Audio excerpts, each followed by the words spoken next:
예. 오늘은 또 12번째 시간입니다. 그래서 오늘은 이제 요한계시록 7장까지 나가게 되는데요. 일곱 인이 이제 지난주 5번째 인까지 살펴보았고, 오늘 이제 6장 12절에서 11절, 그 다음에 7장 전체를 다 살펴보려고 합니다.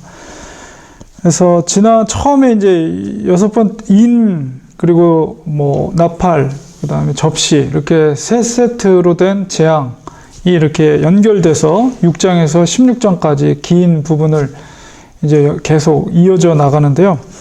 오늘은 이제 특별히 이제 7장은 6번째 인이 이제 떼어지는, 그리고 그다음에 그것으로 인해서 재앙이 임하는 것이 이제 6장 마지막 부분이고, 그다음에 7장 전체는 그 7번째 인이 떼어지기 전 사이에 중간에 삽입된 장이에요.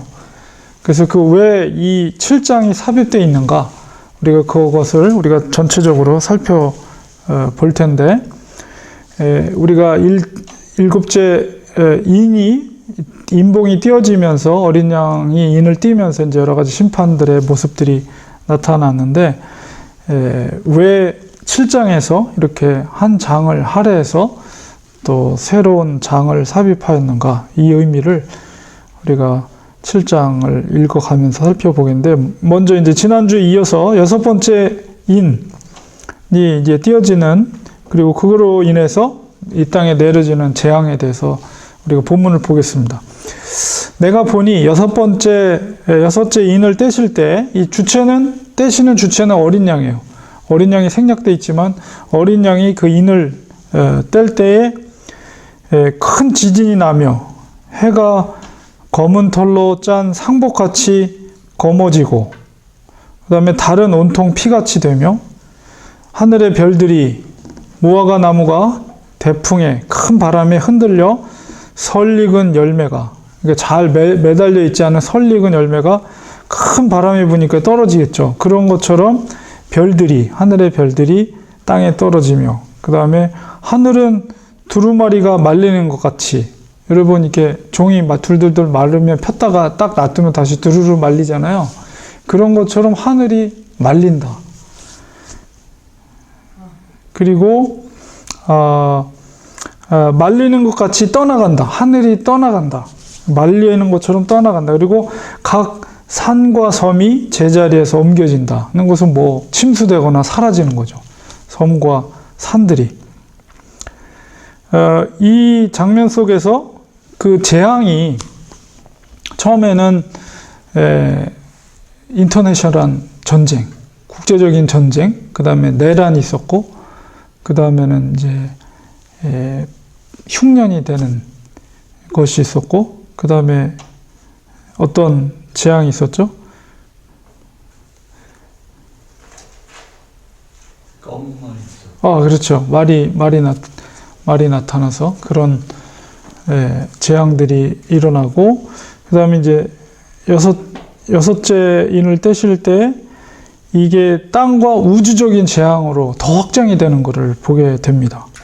그러니까 이 우주적인 땅과 우주의 확장이라는 것은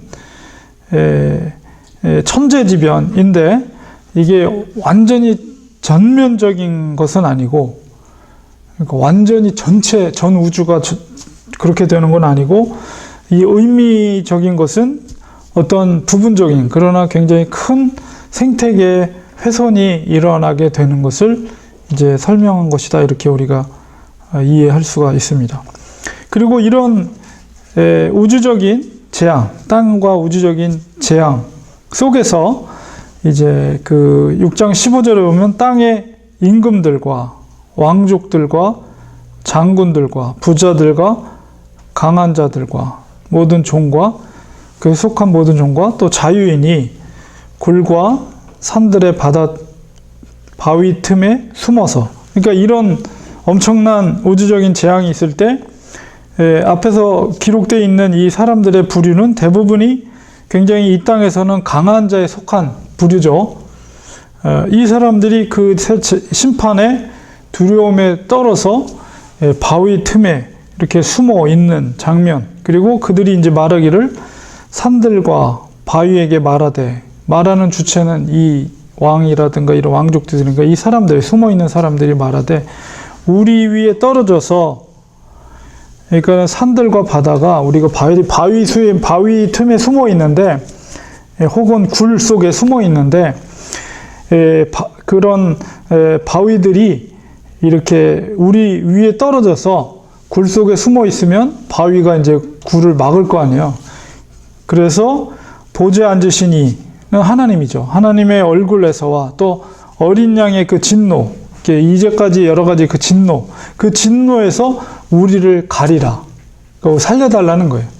그러니까는 무너져서 우리 굴이 막히던가 우리 바위 숨어 있는데 거기에 우리가 숨겨져서 하나님의 그 진노와 어린 양의 그 진노 가운데 우리가 숨겨져서 우리가 그 진노를 받지 않게 해달라라는 어떤 그런 이야기를 하고 있는 거죠. 그러니까 이 힘이 강한 자들이 그 재앙 가운데 두려움과 떨림 속에서 덜덜덜덜 떨고 있는 그런 장면, 모습을 우리가 볼 수가 있습니다. 6장 17절에 그들의 진노의 큰 날이 이르렀으니, 그러니까 이 땅 위에, 이 지상 위에 그동안에 권력과 힘과 능력을 갖고 있었던, 모든 것을 좌지우지하는 그런 힘을 갖고 있었던 사람들에게 진노의 큰 날이 그들에게 이르렀다. 그렇으니 누가 능히 서리요. 누가 그런 하나님의 어린 양의 진노 앞에 누가 맞설 수 있겠는가. 이렇게 의문으로 이렇게 6장이 글을 맺게 되었습니다. 우리 요한계시록 특별히 이제 재앙에 대한 여러 가지 장면들이 묘사되어 있는데, 우리가 요한계시록을 읽을 때 이 종말의 일정표, 구체적인 종말의 일정표, 그러니까 종말의 때 이렇게 프로그램된 대로 어느 시기에 이렇게 될 것이다 라는 것을 요한계시록이 알려주는 책이다 라고 보기보다는, 우리가 요한계시록을 읽을 때 무엇보다도 중요한 관점은 그 재앙을 주관하신 분이 어린 양 되심을 이 요한계시록은 우리에게 알려주고 있는 것이다 라는 관점에서 우리가 이해하는 게 좋습니다. 그렇기 때문에 어떤 상황이든 그 확신을 가질 때 우리에게 재앙의 시기를 지날 때, 그 시간을 지날 때 그것을 우리가 극복할 수 있습니다. 왜냐하면 그 인을 떼는 주체가 어린 양이시고 모든 재앙의 주권자가 하나님 되심을 믿을 때, 그리고 우리가 하나님의 백성이라는 것을 확신할 때, 그 재앙의 시간을 우리가 통과할 때에도 우리가 능히 그것을 견뎌낼 수가 있는 것이죠. 그러니까 그런 관점에서 우리가 요한계시록을 읽어나가야지, 요한계시록을 읽으면서 장래열이 종말의 때 어떤 일들이 생길 것인가, 이거 우리가 어떻게 그 시간을 어떻게 견디지? 막 이러면서 걱정하면서 그럴 필요가 없다는 것입니다. 그래서 이제 6째 인까지 이렇게 6장에서 끝났고요. 이제 7장으로 넘어가면서 이제 7장 전체가 이제 7인에 관한 것이 아니고 삽입되어 있는 하나의 장입니다. 그 내용 속에 뭐가 들어있는가? 이제 쭉 계속 재앙에 대한 이야기를, 첫 번째 인의 재앙에 대한 이야기를 쭉 하고 나서 이제 하나님의 선택한 백성, 하나님의 인침받은 백성은 하나님이 어떻게 그들을 보호하시고 지키는가, 이런 것에 대한 내용이 담겨져 있어요. 그래서 이제 이 7장은 크게 이제 두 부분으로 나눠지는데요. 1절에서 8절까지가 전투하는 지상의 교회의 모습, 지상의 교회의 모습, 그리고 이제 9절에서 17절 마지막 절까지가 바로 승리한 천상, 하늘에서의 승리한 교회의 모습이 이렇게 마치 카메라 앵글이 같은 동일한 그 교회, 하나님의 백성의 공동체를 보고 있는데, 하나는 지상에, 하나는 천상에 있는 그 교회의 공동체의 모습을 이렇게 그리고 있는 그 이미지들이 본문 7장 속에 담겨져 있습니다. 그래서 먼저 이제 1절에서 8절까지 그 인침을 받은 하나님의 백성 속에서 인맞은 14만 4천 명에 대해서 우리가 살펴보겠습니다.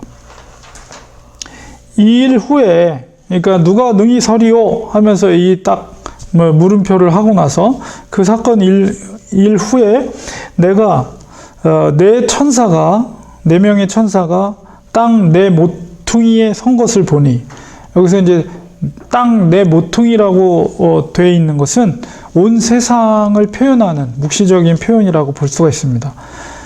천사 네 명이 땅의 네 모퉁이에 선 것을 보니 땅의 사방에 바람을 붙잡아 바람으로 하여금 땅에나 바다에나 각종 나무에 불지 못하게 하더라. 그래서 이 표현은 우리가 물론 이미지로 마치 땅이 이렇게 보재기처럼 사각형으로 되어 있는데 그 맨 귀퉁이마다 천사들이 그걸 잡고 있고 그 중간에 바람을 통제하는 천사의 모습으로 이렇게 이미지가 그려지는데요. 이것은 묵시문학의 양식으로서 온 세상 그리고 자연의 세력을 천사가 통제한다는 어떤 이미지를 그렇게 표현한 것입니다. 또 봄에 2절에 다른 천사가, 그 네 천사가 이제 땅에서 붙잡혀 있고 다른 또 천사가 살아계신 하나님의 인을 가지고, 여기서 인은 도장이죠, 도장. 인을 가지고 해 돋는 데로부터 올라와서 땅과 바다를 해롭게 할 권세를 받은 네 천사를 향하여, 그 아까 네 귀퉁이에 있었던 네 천사가 땅과 바다를 그 바람, 아주 그 광풍이라든가 아니면 뜨거운 바람이라든가 그 바람으로 인해서 땅과 바다를 해롭게 할 수 있는 권세를 갖고 있는 천사들에게 이제 큰 소리로 한 천사가 외치는 거예요. 근데 그 천사가 뭘 들고 있냐면 하나님의 도장을 쥐고 있어요. 말할 때 뭐라고 말하냐면 3절에 보니까 우리 하나님의 종들의 이마에 인치기까지, 하나님의 종들이라는 것은 하나님의 백성들을 말하죠. 하나님의 백성들의 이마에다가 인친다는 것은 도장을 찍는다는 거예요. 그 천사가 도장을 찍는다. 그래서 그 의미는 도장을 찍는다는 것은 소유권을 보증하는 인침이에요. 이거를 도장을 찍는다는 것은 이 하나님의 도장이기 때문에 그 백성의 이마에 도장을 찍는 것은 하나님의 소유다라는 것을 보증하는 도장이에요.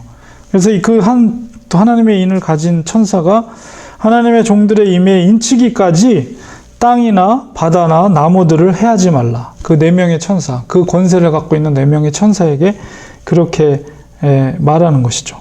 그래서 이것은 바로 인칠 때까지, 그러니까 이 천사가 하나님의 도장을 하나님의 백성에게 인칠 때까지, 탁탁탁탁탁 인칠 때, 그 마지막 인이 끝날 때까지는 절대로 바다와 또 땅에 그 해로운 바람을 일으키지 말라. 이것은 뭐예요?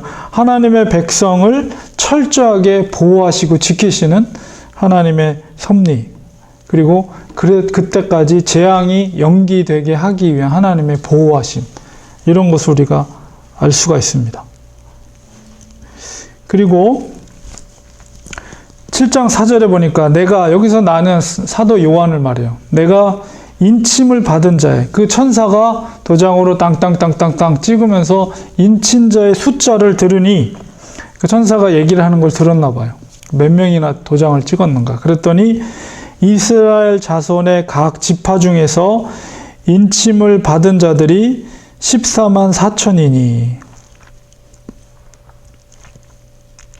그러니까 구원받을 인침받은 자들의 숫자가 14만 4천 명이다.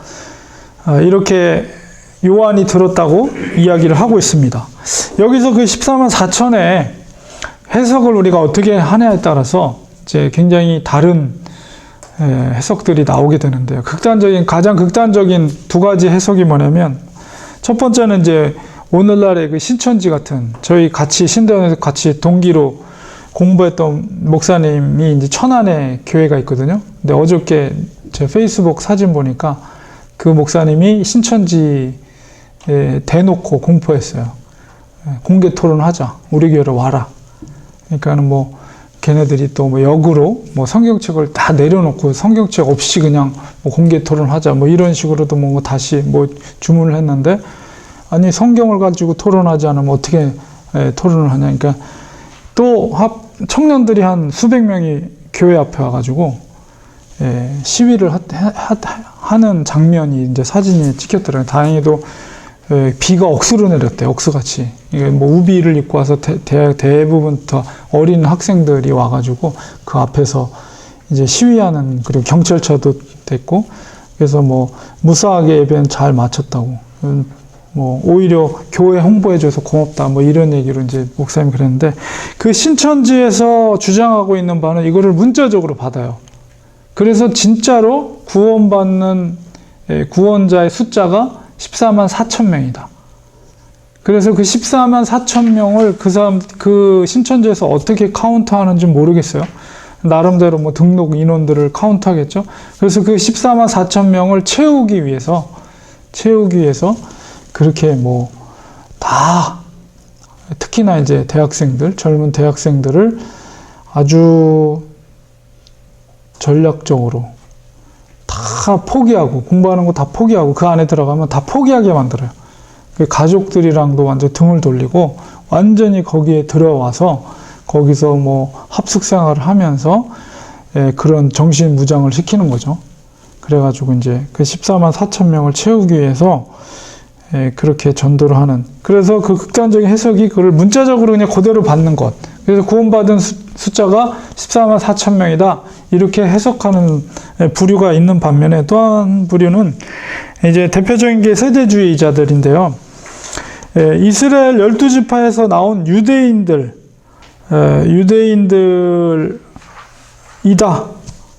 구원받는 자들이. 그래서 굉장히 이스라엘을 중요하게 생각합니다. 그래서 이스라엘이 회복돼야 된다. 물론 당연히 우리들도 뭐 그렇게 말을 하지만은, 그 회복돼야 되는 것이 구원의 어떤 핵심에 있는 사람들로서의 유대인들을 간주를 합니다. 그리고 이방인들은 그냥 이제 어부지리로 구원받는 거로. 그래서 이스라엘이 아주 구원의 핵심적인, 이스라엘의 12지파에서 나온 유대인들, 세대주의자들이 굉장히 그런 이스라엘 구약의 그런 유대인들 회복, 이런 걸 굉장히 강조하거든요.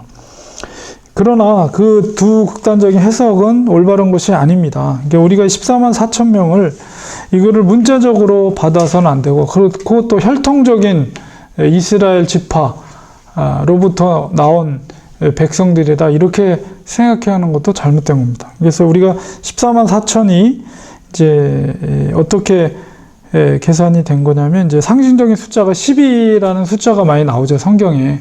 12지파, 그리고 이제 뭐 제자들, 예수님의 제자들도 12제자, 이렇게 10이라는 것들이 많이 나오는데, 12지파가 이제 거기다가 이제 천을 곱한 거 아니에요. 12지파가 1만, 쭉 그러면서 7장 5절부터 이제 그 계수된 인원이 각 지파별로 1만 2천이 12지파로 계산돼서 14만 4천이 나오는 거거든요. 그래서 이제 1000이라는 것도 10의 세제곱이 1000이잖아요. 그러니까 이런 성경적인 어떤 숫자, 성경에 나오는 여러 가지 숫자들의 의미들이 굉장히 그런 완전성이라든가 이런 것들을 상징적으로 표현하는. 그래서 14만 4천이라는 것은 구원받는 자가 정확하게 문자적으로 14만 4천이 아니라 구원받을 하나님의 백성들의 완전성, 어떤 그런 의미를 담고 있는 것이다. 이렇게 이해하는 것이 바람직한 것입니다. 그리고 그것은 물론 구약의 지파들을 대표로 해서 한 지파당 뭐 12,000명씩 계산해서 12지파 해가지고 14만 4천 명 이렇게 계산하는데, 이스라엘 자손과 지파를 인용하는 것은 이것은 구원받은 백성들은 새 이스라엘을 의미하는 거예요.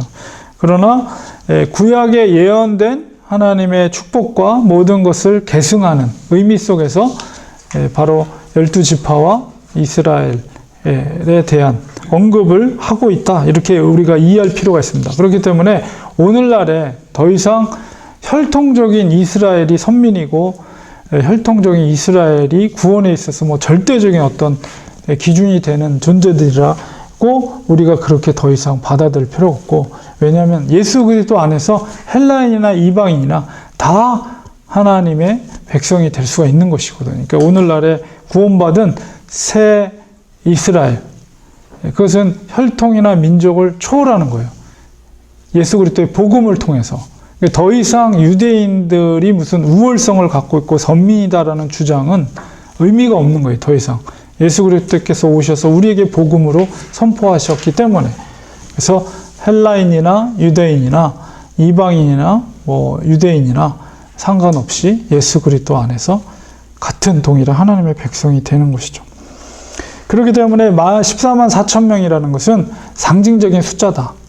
어떤 하나님의 백성의 완전성을 나타내는 상징적인 숫자지, 그것이 구원받을 정확한 구원자의 숫자라고 이해해서는 안 됩니다.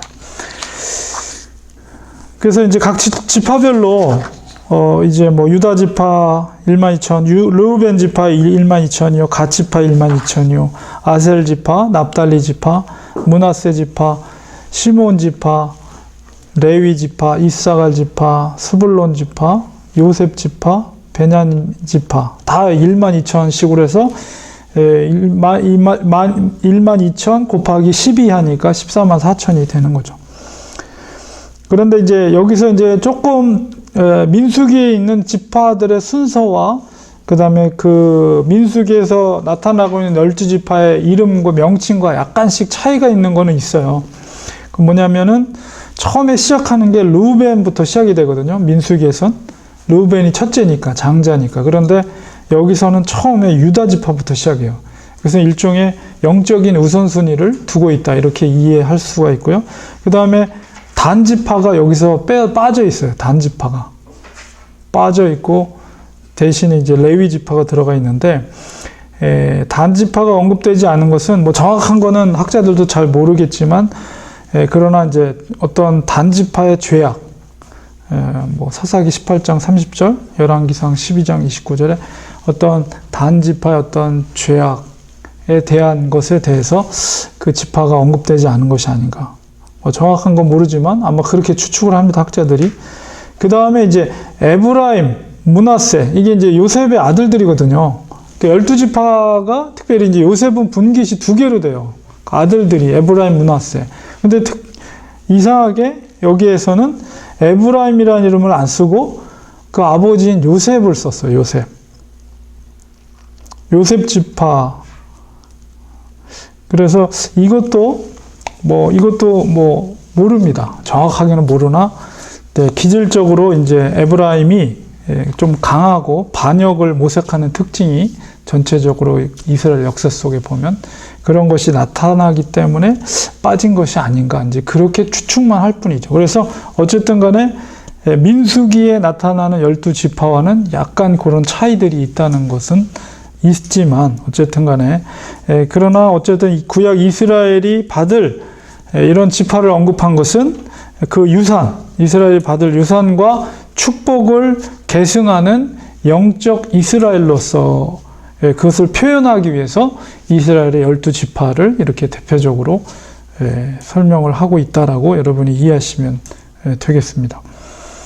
이렇게 해서 이것은 이제 지상적인 교회의 모습, 이 땅에서 인침받은 하나님의 백성들, 영적인 이스라엘, 새로운 이스라엘에 대한, 그러면서도 마치 전투적인 악한 세력들과 전투하는 지상의 교회의 모습이 바로 여기에 나타나 있다면, 이제 7장 9절부터 마지막 17절까지는 이제 장면이 마치 영화로 치면은 갑자기 지상에 있다가 천상으로 장면이 바뀝니다.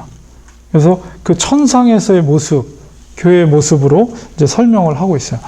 7장 9절에 보면, 이 일 후에 내가 보니 각 나라와 족속과 백성과 방언에서 아무도 능히 셀 수 없는 큰 무리. 앞서서는 마치 이스라엘의 지파를 표현하는 14만 4천 명을 얘기했다면 이 천상에서는 각 나라와 족속과 백성과 방언에서 아무도 능히 셀 수 없는 큰 무리. 이거 앞서서 이야기한 14만 4천 명과 동일한 무리예요. 동일한 무리인데 천상에서는 새로운 이스라엘. 그래서 모든 민족과 열방, 방언 모두를 설명하고 있는데 설명하고 있는 하나님의 백성들은 앞서 표현된 14만 4천 명, 그 사람들이 동일한 이 사람들이에요. 그러니까 사람은 동일한데 장소가 바뀐 거죠. 장소가 바뀌었어요. 천상으로.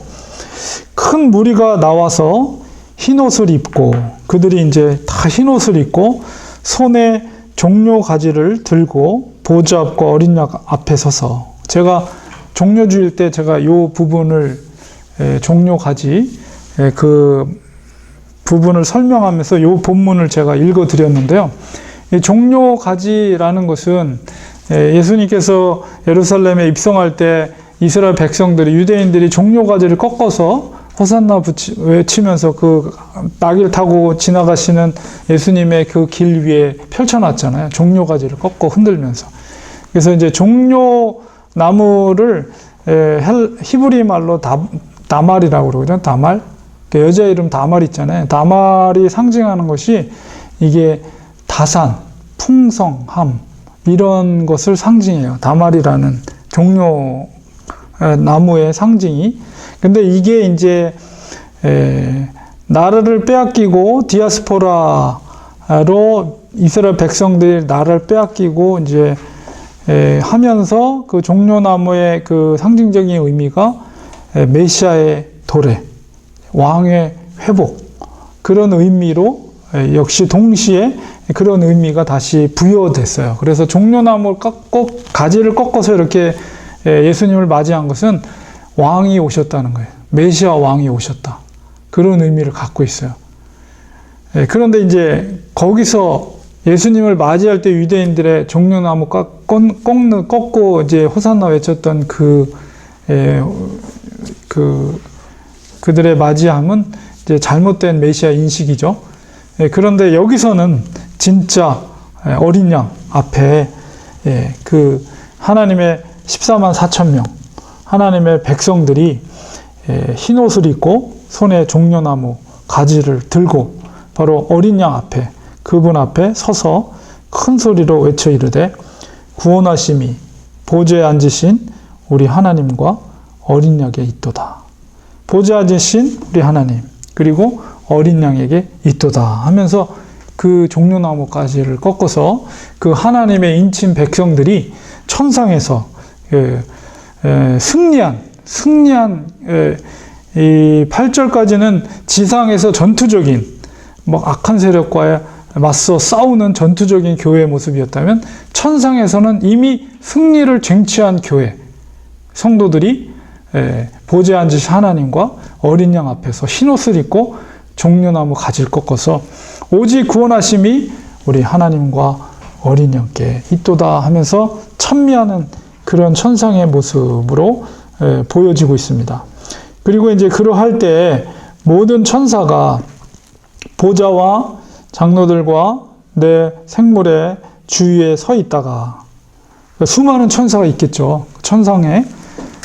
거기에는 이제 장로들, 24명의 장로들과 그다음에 네 생물이 있었죠. 날개 달린 네 생물. 그리고 거기에 수많은 천사들이 그 보좌와 장로들과 네 생물 주위에 서 있다가 보좌 앞에 엎드려, 천사들이 한꺼번에 그 보좌 앞에, 하나님의 보좌 앞에 다 엎드려 얼굴을 하나님 앞에 대고 하나님 앞에 경배하는 거예요.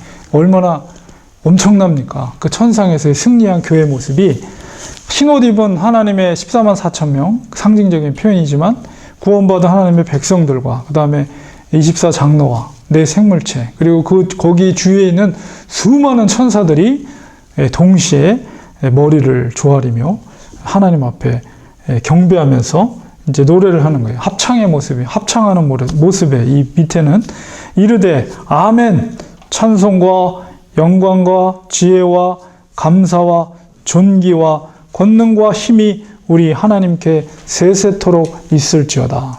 이 천사들이 엄청난 소리로 고개를 숙이면서 하나님을 찬양하는 하늘 성가대죠. 하늘 성가대, 천사의 성가대가 그런 찬양을 부르는 장면이 보입니다. 그리고 있을 때 7장 13절 장로 중 하나가 응답하여 나에게 이 흰옷 입은 자들이 누구며 또 어디서 왔느냐, 그 이제 14만 4천 명, 이 어디서 왔느냐 이렇게 요한에게 물을 때 내가 말하기를, 요한이 말하기를 내 주여 당신이 아시나이다. 당신이 아시는데요. 아십니다. 이렇게 주님 앞에 말하자 그가, 주님이 나에게 이르되 이는 큰 환난에서 나오는 자들인데 어린 양의 피에 그 옷을 씻어 희게 하였느니라. 지금 이제 처음에 천상의 모습 속에서는 이 백성들이 없었죠. 24장로와 네 생물만 있었고, 그런데 이제 흰옷 입은 사람들이 거기에 다 있는 거예요. 천상에. 그러니까 이미 이거는 미래적으로 우리가 되어질 일이죠. 미래적으로 천상에서 승리한 교회의 모습. 교회라는 건 공동체예요. 하나님의 백성들의 모습. 그들이 누구냐라고 했을 때 그들이 바로 그 환난에서 나오는 자들. 여기서 이 환난, 큰 환난이라는 것은 어떤 특정한 어떤 정해진 환난이 아니라 이 세상에서 흔히 당하게 되는, 믿음을 통해서 당하게 되는 고난, 고난 가운데서 나오는 자들인데 그들이 어린 양의 피에 그 옷이 희게 되었다. 왜 흰 옷을 입었는가라고 했을 때 그들이 어린 양의 피로 그들이 희게 되었다. 이렇게 말하는 거죠. 이것은 예수님의 그 십자가의 죽으심의 은혜로 말미암아 그의 죄악이 깨끗이 씻음 받았다는 어떤 상징적인 표현이죠. 우리가 이제 옷을 피에다가 담그면 빨갛게 되지 어떻게 하얗게 되겠어요. 근데 이거는 이제 이거를 문자적으로 이런 것들을 받으면 안 되겠죠. 그래서 상징적인 표현이에요. 그래서 예수님의 그 십자가의 죽으심의 공로로 말미암아 그 고난 받았지만 그러나 끝끝내 믿음을 지켰던 하나님의 백성들이 죄의 사함을 통해서 하나님께로 나온 그런 모습을 설명하고 있습니다. 그러므로 15절에 그들이 하나님의 보좌 앞에 있고, 그렇기 때문에 하나님의 보좌 앞에 그 백성들이, 구원받은 하나님의 백성들이 있는 거죠. 이게 이제 바로 임마누엘의 은혜예요. 하나님이 함께 하시는 거죠. 보좌 앞에 있고 또 그의 성전에서 밤낮 하나님을 섬기며 보좌에 앉으시니가 그들 위에 장막을 치시리니, 이 의미는 뭐냐면 그들과 장막을 친다는, 장막이라는 것은 거주하는 곳이잖아요. 거주하고 머무르는 곳. 그러니까 그 백성들 가운데 장막을 친다는 것은 하나님이 그들과 영원토록 함께 거한다. 함께 한다는 거예요. 이게 임마누엘이죠. 임마누엘. 하나님이 우리와 함께 하십니다. 임마누엘이 최종적으로 이제 완성이 되는 장면이 바로 이거예요. 그들은 하나님의 인친 백성들이에요. 14만 4천 명. 그들이 다시는 줄이지도 아니하며, 사도 바울도 그렇잖아요. 자기가 복음을 전하는 일로 인해서 줄이기도 했고 목마르고 여러 가지 많은 해를 받았다.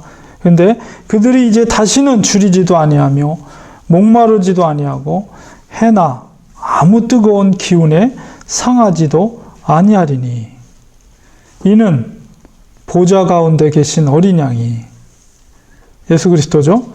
그들의 목자가 되사, 여기서도 역시 시편 23편에 있는 선한 목자 되신 예수님의 어떤 이미지가 나타나는 거예요. 그들의 목자가 되사 생명수 샘으로 인도하시고 하나님께서 그들의 눈에서 모든 눈물을 씻어 주실 것임이라. 그러니까 하나님께서 친히 그들의 지상에서의 눈물을 씻어 주시고, 또 어린 양 되신 예수 그리스도께서 그들의 선한 목자가 되셔서 그들에게 필요한 꼴을, 그 다음에 잔잔한 물가로 그들의 필요한 것들을 채워주시고 그들을 인도해 주신다. 그렇기 때문에 그들은 더 이상 목마르거나 줄이거나 해와 뜨거운 것으로 상하지 않을 것이다. 왜냐하면 하나님이 그 눈물을 씻어주시고 선한 목자 되신 주님께서 그들을 이 생명수 샘으로 인도해 주실 것이기 때문에 이게 바로 최종적인 승리한 교회의 모습입니다. 우리가 이제 미래적으로 머물게 될, 그러니까 최종적인 이제 이런 장면이 이제 반복해서 20장 이후에도 나타납니다. 이 천상의 모습이. 근데 중간에 지금 이제 인이 6개의 인까지 띄어졌을 때 그 다음에 바로 7장 이 천상의 모습을 보여 주신 것은 역시 이게 바로 요한계시록이 말하고자 하는 메시지가 여기에 담겨져 있는 거예요. 미래의 어떤 재앙이 펼쳐진 것을 찾는 책이 아니라 요한계시록은 환난과 고난 가운데 최종적인 승리는 누구에게 주어지는가? 이것을 알게 하는 책이 요한계시록이라는 거예요. 그래서 7장에서 분명하게 교회의 최종적인 승리를 확신케 하는 매우 중요한 메시지가 이 속에 담겨져 있는 거죠. 그러니까 첫 번째 이 요한계시록의 독자는 누구냐면 로마의 그 핍박 가운데 있었던 초대교회 성도들이에요. 이 성도들에게 있어서 여러 가지 재앙과 인이 띄어질 때마다 여러 가지 재앙과 심판들 속에 두려운 마음이 생기기도 하지만은 그 중간에 7장에 이런 천상에서의 장면을 삽입함으로 인해서 그래도 하나님께서 우리의 주가 되셔서 그 고난 가운데도 최종적으로는 우리 교회가 성도들이 하나님의 백성이 승리를 하는구나 라는 소망을 그 초대교회 성도들이 고난받고 있는 성도들이 이 말씀을 보았을 때 이제 그런 큰 은혜를 받게 되는 것이죠. 그래서 오늘은 이제 7장까지 살펴봤습니다. 7장까지. 그래서 제가 이제 두 가지 질문을 준비해 봤는데요. 첫 번째는 땅과 우주적인 재앙은 반복적으로 예수님의 초림 이후 성취되는 사건이라고 볼 때 우리가 경험하게 되는 땅과 또 우주적 재앙, 예를 들면 뭐 쓰나미라든가 지진이라든가 캘리포니아도 이제 지진에서 안전한 지역이 아니잖아요. 그래서 무슨 말로는 비권이 올 때가 되지 않느냐 이런 얘기가 많이 돌고 있는데 그런 쓰나미라든가 지진 이런 재앙 앞에서 우리가 어떤 영적인 교훈을 얻어야 된다고 생각하십니까? 첫 번째 질문이고요. 두 번째는 천상에서 승리한 교회의 모습, 하나님의 임마누엘과 어린 양의 목자 되심. 그 모습은 현재를 살아가는 성도들에게 어떤 유익을 준다고 생각하십니까?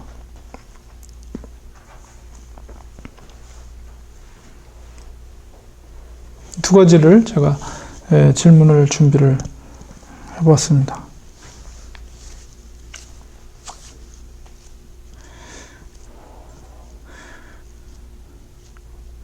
이게 지난주에 우리 박 집사님이 이게 언제 일어나는 일입니까? 이 휴거 때 일어나는 일입니까? 이런 질문을 하셨잖아요. 그거에 대한 거는 제가 다시 한번 그 천연왕국설에 대한 것에 대해서 설명을 다시 한번 해드릴게요. 그러니까 그게 왜 중요한지, 왜냐하면 이 요한계시록 전체를 어떤 관점에서 해석할 것인가는 그 천연왕국을 어떻게 이해하느냐에 따라서 이게 달라요. 완전히 달라지거든요. 그러니까는 지금 이게 고난, 여러 가지 인이라든가 이런 것으로 인해서 여러 가지 재앙이 일어나는데 이 재앙이 일어나는 이 시점이 언제 이런 일들이 일어나는 건가에 대한 이해가 그 천연왕국설을 어떻게 이해하냐에 따라서 그 시기가 달라질 수가 있어요. 그래서 가장 이제 두 가지 우리 보수적이고 개혁주의적인 관점에서는 두 가지 설을 이제 받아들여요, 보통. 세 가지 다, 이단은 아닌데, 역사적 전천년설, 그 다음에 무천년설, 이 두 가지가 가장 이렇게 많이 일반적으로 받아들이는 설이거든요. 근데 그거에 대해서는 제가 처음에는 설명드렸는데 지금 제가 그렇게 말씀드리면 무슨 얘기인지 잘 모르실 거예요. 근데 제가 그림을 제가 다음에 준비해서 그 부분을 다시 한번 자세하게 설명해 드리겠습니다. 그래서 이제 제가 지난주에 잠깐 언급해 드렸는데 역사적인 전천년설이라는 거, 전천년설이라는 건 뭐냐면 천년왕국 전에 예수님이 재림한다는 거예요. 후천년설이라는 것은 천년왕국 후에 예수님이 재림한다. 근데 일반적으로 후천년설은 잘 안 받아들여지고요. 전천년설과 무천년설. 무천년설은 천년왕국이 없다라고 보다는 천년왕국을 문자적으로 받지 않고 조금 상징적인 거로 봐요. 근데 이제 역사적인 전천년설은 문자적인 천년왕국이 있을 거라고 봐요. 그래서 천년왕국이라는 것은 예수님께서 하나님의 백성들과 천년 동안 평화롭게 땅을 다스리면서 지내게 된다는 거거든요. 그 다음에 천년왕국이 다 지났을 때 그 무종에 있던 사탄이 다시 일어나서 이제 마곡과 곡의 전쟁이라고 그러죠. 마지막 전쟁이 그때 일어나서 최종적인 마귀를 심판하는 전쟁이 그때 일어나게 된다. 이제 그런 순서가 있거든요. 이제 그거는 이제 어쨌든 그리고 이제 그 천년왕국 시작하기 초반에 시작하기 7년 전에 이제 대환란이 시작이 된다. 이렇게 설명을 해요. 그래서 그 대환란의 기간 동안에 이제 세대주의 전천년설은 교회가 휴거가 된다. 그래서 천상에서 잔치를 벌어지게 돼서 교회는 더 이상 이 환란을 받지 않게 된다. 그래서 그 전천년설에서 주장하는 그 7년 대환란이 바로 지금 여기서 설명되고 있는 환란들이 그 7년 동안에 이루어지는 환란이다. 이렇게 설명을 하죠. 그러나 저는 이제 그렇게 보진 않고 저는 이제 천년 왕국이 문자적으로 천년 동안에 예수님이 다스리는 왕국이 아니라 이미 예수님이 초림 때부터 예수님의 재림 때까지를 상징적으로 이미 하나님이 통치하는 시대이기 때문에 천년 왕국이 저는 시작되었다라고 보는 관점이에요. 그래서 그러다 보니까 인을 떼거나 나팔을 불거나 이제 접시를 엎으면서 이루어지는 여러 가지 이제 그런 재앙들의 시기가 그때 일어나는 것이 아니라 천년왕국을 이미 시작됐다고 봤을 때 부분적으로 성취되면서 이제 계속해서 점진적으로 이루어지는 것이다. 저는 이렇게 보죠.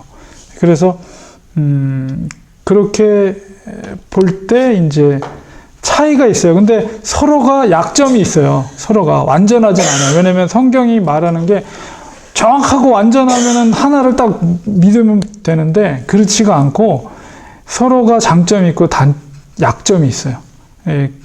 그러나 이제 저 나름대로 이제 보면서 무천년설의 장점을 볼 때 그게 더 바람직하겠다라는 이제 판단이 들어서 저는 이제 그 입장을 고수해서 저는 그 입장에서 여러분에게 이제 그걸 설명합니다. 그렇다 할지라도 역사적인 전천년설이 무엇인지에 대한 것들은 제가 여러분에게 설명을 드릴 거예요. 그래서 여러분이 선택하는 건 여러분이 할 수 있어요. 그래서 여러분이 어떤 걸 선택하더라도 뭐 누가 뭐라고 그러는 건 없어요. 이거는 개혁주의 모든 복음주의 진영에서는 어떤 걸 선택하더라도 뭐 문제가 되지 않는다. 서로 간의 장점들을 잘 받아들이면서 우리가 성경적인 종말론을 우리가 잘 정립하는 것이 중요하죠. 그래서 그거는 제가 다시 한번 기회가 될 때 그 도표를 통해서 보는 게 제일 정확해요. 여러분 이해하기도 쉽고 그래서 도표를 비교하면서 설명을 드리겠습니다. 그래서 오늘은 이 두 가지 뭐 어려운 질문은 아닌데요. 너무 복잡하게 생각할 필요는 없고 첫 번째는 이제 우리가 경험하게 된 여러 가지 이제 자연적인 재해라든가 그런 것들 있죠. 쓰나미 인도네시아에서 엄청나게 죽었잖아요. 몇십만 명이 죽었잖아요. 일본도 뭐 후쿠시마 원전이 그게 이제 사고 터진 게 지진 때문에 그런 거잖아요. 지진 때문에 이제 그게 균열이 생겨서 폭발이 생겨서 지금 올림픽을 한 해 만에 지금도 그런 것들이 그게 이제 인재가, 물론 뭐 인재일 수도 있지만 어쨌든 그런 자연 재해로 인해서 발생된 사건이죠.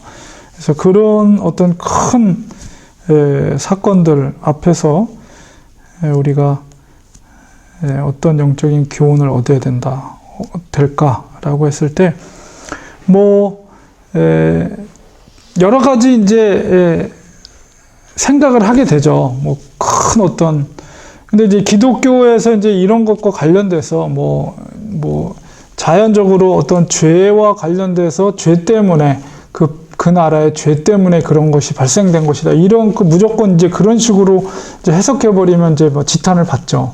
사람들로부터. 그러나 이제 우리들의 입장에서는 또 그것도 어느 정도 우리가 생각을 해볼 문제다. 어떤 큰 재앙이나 혹은 자연 재해로 인해서 문제들이 생겼을 때 그것이 혹시라도 영적으로 하나님께서 우리에게 경고하기 위한 메시지일 수도 있거든요. 그러니까 우리들도 그런 생각을 가질 필요는 있다. 그것을 뭐 대내적으로 이제 뭐 그래서 당연히 그런 거라고 노골적으로 이렇게 표현할 필요는 없지만은 만약에 그런 일들이 생겼을 때 그런 가능성들도 있다는 것을 우리가 영적으로 생각해. 왜냐하면 하나님의 때로는 심판 속에서 그런 지진이나 그런 것들이 일어났잖아요. 출애굽기나 이런 거 보면 이스라엘 백성들이 그 금송아지 만들어 놓고 했을 때 뭐 땅이 갈라지고 삼켜버렸잖아요. 이제 그런 일들도 있기 때문에 때로는 하나님은 그런 자연 재앙을 통해서 심판과 경고를 하실 수도 있다는 생각, 소돔과 고모라처럼 그런 것도 우리는 생각할 필요가 있다는 생각 같습니다. 그러나 어떤 상황 가운데 있을지라도 그것을 주관하시고 통제하고 계시고 모든 것을 컨트롤하시는 분이 하나님 되심을, 그리고 그 속에서라도 지키시는, 하나님의 백성들을 지키시는 하나님의 어린 양의 모습, 이런 것들을 우리는 기억할 필요가 있습니다. 그리고 이제 천상에서 승리한 교회의 모습, 아까도 제가 잠깐 언급해 드린 것처럼 현재 가운데 특별히 더 고난과 환난 가운데 그런 역사적인 시대적인 상황 속에 있는 성도들에게 있어서는 이 천상에서의 승리한 교회의 모습은 소망이 되겠죠. 소망과 위로가 되겠죠. 지금은 힘들지만 때로는 내가 붙잡혀서 형장에서 콜로세움 경기장에서 사자법이 되거나 화형당해 죽을 수 있는 상황 속에서라도 천상의 교회의 승리한 교회의 모습을 그리면서 우리가 그 현재 고통스러운 상황 속에서 이겨나갈 수 있는 힘이 될 수 있다라고 볼 수가 있습니다. 그래서 이거는 이 천상의 모습은, 승리의 모습은 우리가 최종적으로 미래에 되어질 그 모습이거든요. 이건 실제적으로 도래할 일이거든요. 그렇기 때문에 우리가 지금은 사탄이 지금 마지막 발악을 해서 마치 악이 창고라고 악이 승리할 것처럼 느껴지지만, 그러나 최종적인 것은 하나님의 어린 양과 보좌에 앉으신 하나님에 의해서 이제 하나님의 백성들은, 교회가 최종적인 승리를 거두게 되고, 저 사탄의 세력은 완전히 그 심판을 통해서 이제 지옥으로 떨어지게 된다는 사실, 이 최종적인 승리가 우리에게 보장되어 있다. 그런 소망을 가지면서 우리가 신앙생활을 해야죠. 그리고 항상 그렇기 때문에 희망과 소망을 잃어버려서는 안 된다. 아무리 현실이 악이 창고라는 것 같은 느낌이 들어도, 그러나 최종적인 건 하나님이 승리한다. 교회가 승리한다. 라는 생각을 가지면서 어떤 상황 속에서도 절대로 희망과 소망을 포기해서는 안 된다. 사실입니다. 연구 질문으로 이제 8장, 11장에 이제 나팔 재앙이 나타나거든요. 이제 인보다도 더 한 단계 더 나아가요. 더 이렇게 점진적으로. 근데 이제 그 재앙과 여러분 출애굽 10가지 재앙과 한번 비교하면서 읽어보는 것도 의미가 있다고 봅니다. 그래서 그 부분 읽으실 때 출애굽의 10가지 재앙, 어떤 재앙들이 일치하는가 이렇게 한번 살펴보면서 읽어보시면 좋을 것 같습니다. 오늘은 네, 여기까지 하겠습니다.